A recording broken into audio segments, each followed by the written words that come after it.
Hey, what's up, Winfrey? It is Wednesday morning, and I am bringing you the devotional. Praying that you all had a amazing Easter Sunday, although I'm sure it looked very different, as did mine as well. But you know, what an opportunity to still celebrate such an amazing holiday for us Christians, and Jesus conquering the grave, and the tomb is empty, and so that's what we celebrate.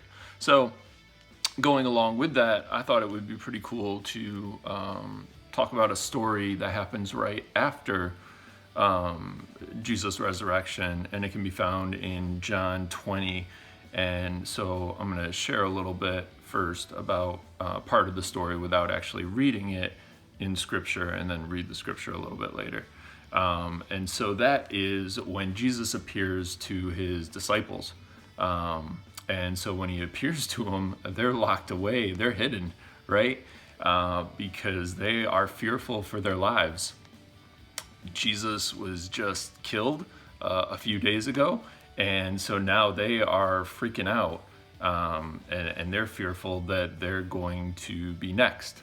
And so they're hiding. They're afraid, majorly.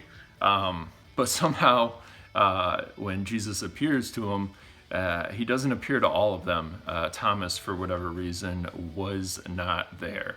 And you think about that, and I think about stories that I've been told about miraculous or crazy things that have happened, whether it be an amazing basketball full court shot that went in, that someone says they saw it go in even though I wasn't there. It's a little bit hard for me to believe those kinds of things. And so Thomas is who we're going to be focusing on, aka Doubting Thomas. And I think he gets a pretty bad rap because, he wasn't there, and so all the other disciples were, and they're telling him about it, but he just doesn't believe it.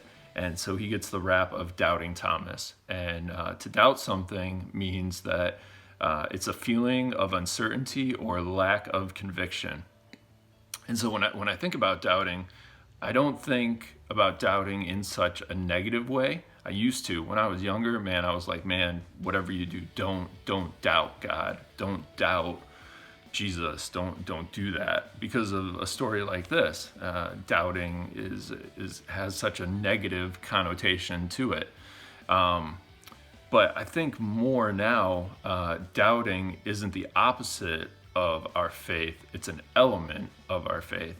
And what I mean by that is that if we doubt something, if we lack a conviction or have uncertainty about it, we need to ask questions, right? That's how we gain knowledge, is by asking questions. And so if you have doubts about anything, and we all have doubts at different times in our lives, if you have a doubt about something, then you need to search for answers, and a lot of those answers can be found in the Bible when it comes to doubting God or doubting Jesus or anything like that. And so that would be my prayer for you, is that if you have questions about things, that you search for the answers to those things. Because if we don't do that, if we just stop midway and say, oh, I have doubts, and just leave it at that, then that's like stopping short. Like, that's unacceptable. Like, we need to go further than that. That'd be like committing to doing a half marathon and stopping after a mile or two. Like, if you're in it, you need to be all in it and committed to looking for those answers, or asking someone for help with those answers, and not just having your doubts and leaving it there. Like, it never should stop there with your doubts. There should be answers to those doubts. And the other part is this, let me read the scripture first. And so we're going to pick it up where they're telling Thomas about it. Now Thomas was one of the 12, was not with the disciples when Jesus came. This is verse 24, chapter 20. So the other disciples told him, "We have seen the Lord." But he said to them, "Unless I see the nail marks in his hands, and put my finger where the nails were, and put my hand into his side, I will not believe it." So again, Thomas gets a bad rap, but I feel like if the other disciples were in his place, would they just believe based on what other people have told them, what the other disciples have told them? And these disciples are pretty tight, right? So you would think maybe some of that. If I hear something from my friend, I'm going to believe that a lot more than someone that's telling me something off the street that might not have the best reputation. But still, I don't know if other disciples were put in Thomas's place, if they would have doubted as well. And it could have been doubting some other name instead of the rap that Thomas gets for it. The other part is this. God is not offended by our doubt. And we're going to read a little bit more about that in just a minute.